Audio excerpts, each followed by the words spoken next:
The fourth utterance from the cross. It's found in the book of Matthew, chapter 27, 45 to 47.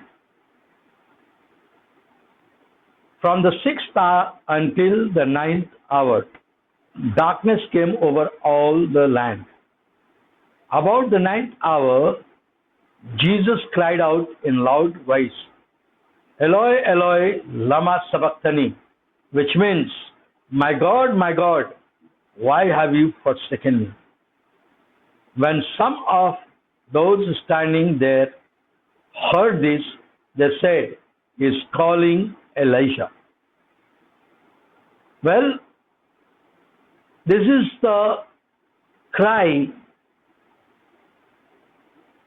of Christ, which shows that your sin and my sin was laid upon him. We see the darkness is in full swing. From 6th hour to 9th hours, there was darkness. The evil and the Satan prevailed during this time. The very evil and Satan and satanic powers were at work during this time. And during this time, it seemed as if Christ had, God the Son, has been separated from God the Father.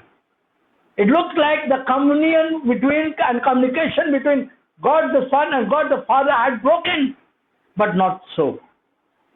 Christ called out to his Father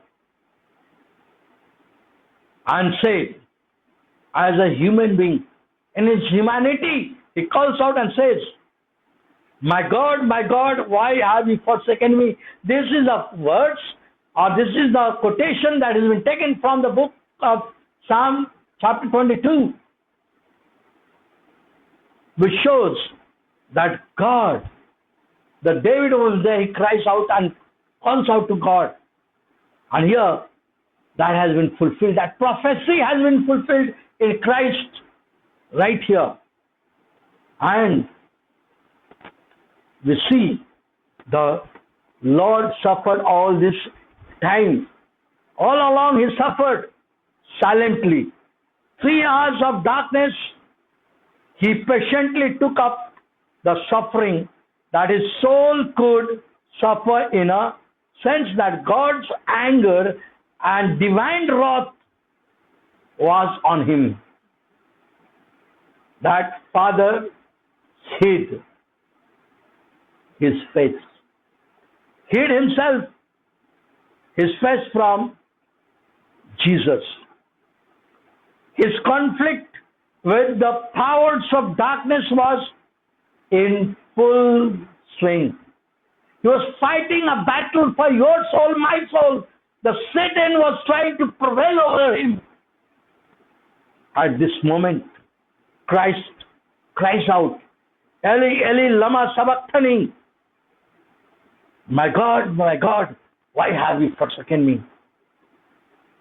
We see that Christ expressed a strong faith and confidence in the God the Father. It was not a cry of defeat.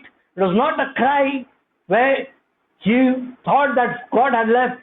No, it was a cry which showed that Christ had total faith and confidence in his God the Father, in his Father, as he suffered. He knew the Father will take me through it. Although it shows he experienced separation from God as the sinner's substitute. Yes, on your behalf and my behalf he died. And it was the time when almost God stopped talking to him, communion between God and him stopped. He became yours, my substitute. He took your place and my place, that we can have life. He gave his life so that we can have life. You see, he was pierced for our transgression. Isaiah chapter 53 verse 5 says, he was pierced for your transgression, my transgression. He suffered. that he had to cry out to his Father. He gave himself as a ransom for many.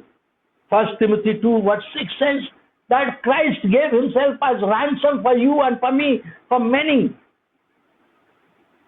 He who had no sin, God made to be sin for us.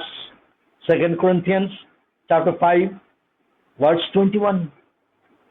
God made him into a sin for you and for me. He suffered and he cried. The communion between God the Father and God the Son had been broken. He died forsaken that we might never be forsaken.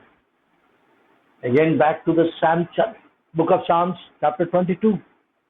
Yes, he was forsaken so that you and I will not be forsaken. We will never be forsaken. We will be made friends with God. God will take us up.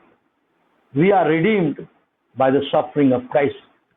1 Peter 1:19 says, you and I have been redeemed by the suffering of Christ. Our salvation is not there or not been purchased by the blood of a goat or a lamb or a bull, but rather our salvation was purchased by the blood of Christ hung on the cross. Blood of Christ hung on the cross. It was not purchased by things that will be destroyed, but rather was purchased by his blood. He cried out, my God, why have you forsaken me? God, it seems, turned his